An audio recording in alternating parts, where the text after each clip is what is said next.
want to start here, man. You had one of the best turnarounds in the country last year. I think it was the fourth largest turnaround. Can you just speak to what improvements did you see from your team from even spring practice last year that led into such a successful season? Be honest with you, I didn't see much improvement in spring. It was just kind of getting to know the guys, and we're installing new offense and defense, and really just trying to perfect that piece and figuring out what our guys can handle, and then really when it turned around was the summertime. We got a chance to have our whole team up for the summer and get a chance to work with those guys, and that's kind of where you build your team and you build your resiliency, and that's kind of where we were. And I think that was a big part of our turnaround. I think another big part was our we had to do a great job of protecting the football. We didn't do that the year before. We turned it over a bunch and wanted to make sure we shored that up, and we did. And we did a good job on defense. Our defense improved a lot, and they're continuing to improve this year. A very experienced offense. I mean, I think you have 10 returning starters next year. How much has that maturity and experience helped you install the new offense with a little bit more confidence than maybe if you had a lot of freshmen and sophomore that were starting games for you this year? Well, now it's really all about the little things. It's more about refining what we're doing rather than installing, because everything's pretty much in for the most part, and it allows us during the season to put in some different stuff that we haven't had in before, because it won't be sensory overload for the guys, because the other stuff is really base package right now. So I think that's really helped us offensively, and we really got a lot of key guys back on defense too. And where that really helps is in communication, because guys aren't thinking about what their job is. They're just thinking about helping each other out, because they already know what their job is. So that's been a huge improvement for us, and it's helped to incorporate some of the transfers and the freshmen that we have that we're going to count on to play in some games this year. So I think experience helps, but I tell our guys all the time, older is not better. Better is better. So we got to get better, and we got to continue to improve. And we've had a great summer, and we got to continue into fall camp and make sure we continue to every day go out there, work to get better. Robert Coleman at quarterback had a really great first season with you guys. What do you want to see in his development? What's the next step for Robert to become, all conference, all American caliber for you guys?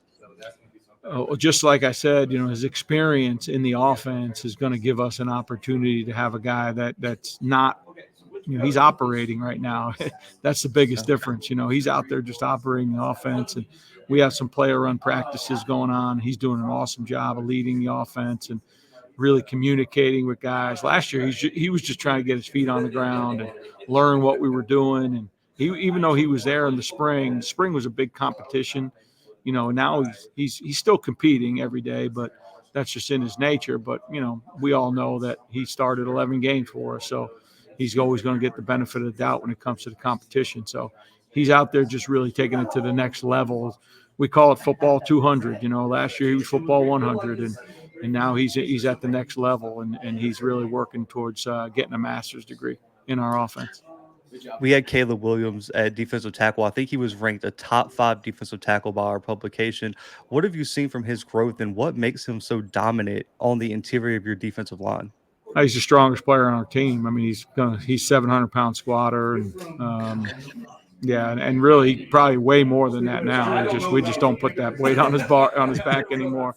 But he's a top 10 human being. I think that's the one thing that for me is the reason why he's such a special player. He does everything we ask him to do. He's a leader. He'll question things that we're doing, just so he makes sure he understands the whole thing in a positive way. He can go out and communicate with the rest of the guys. But he's just that kind of guy that just plays hard every play and going to give you everything he's got. And when you got that kind of ability, he's not the biggest guy in the world. He's 300 pounds, but he's only about 5'9". So he's a powerful, compact guy. We can't block him, so I know that other people are going to struggle to block him as well. You're really in the running for, I think, the first conference championship for Lamar since 1971. What would it mean to you as just a head coach in this team to bring the first conference championship? I mean, almost 50 years. Every year last year we lined up, we wanted to be conference champ. I think everyone that's coming in and we're talking to, every coach you're going to sit and talk to has a goal to do that. And, but we really have to take care of, August 2nd right now. We got to think it one day at a time, and just continue to improve as a football team. And we got to be smart as coaches, because we do have an older team. So we have to make sure we take care of their bodies, and we look at what they're doing every day and make sure that we're moving in the right direction all the time. So it's a daily process. We're not really worried about the results will happen if we just do our jobs. And we just have to really work hard to just improve every day as coaches and players. And, chemistry is critical to being a conference championship team. So we've been working on that since January. We're going to continue to do that all through the summer. And, what happens in November is really, that's always going to be and that's where it was decided last year. It was in November. So we have to do a really good job each and every week of improving. And really right now we're focused on Texas State and playing those guys on August 31st. A huge game as well in that one. The last question, Coach, I'll let you get out of here. What's just your message to the fan base? I think this has been the most energy I've seen around Lamar football in a long time. What's the message to the fan base on what they can expect from this team this season and from you? I mean, I would just tell them to get their tickets early, because they're going to go fast. And the one thing I know, when we played McNeese at the end of the year, and we were having some success, and we had 9,000 people in the bleachers, and that, to me, that's just a taste of what it can be. And Beaumont, one thing about Beaumont is they love winners, and we got to do a really good job of giving them the product they deserve. And when we do, man, the place is going to explode. I'm just really, we are so blessed to have the fan base that we have.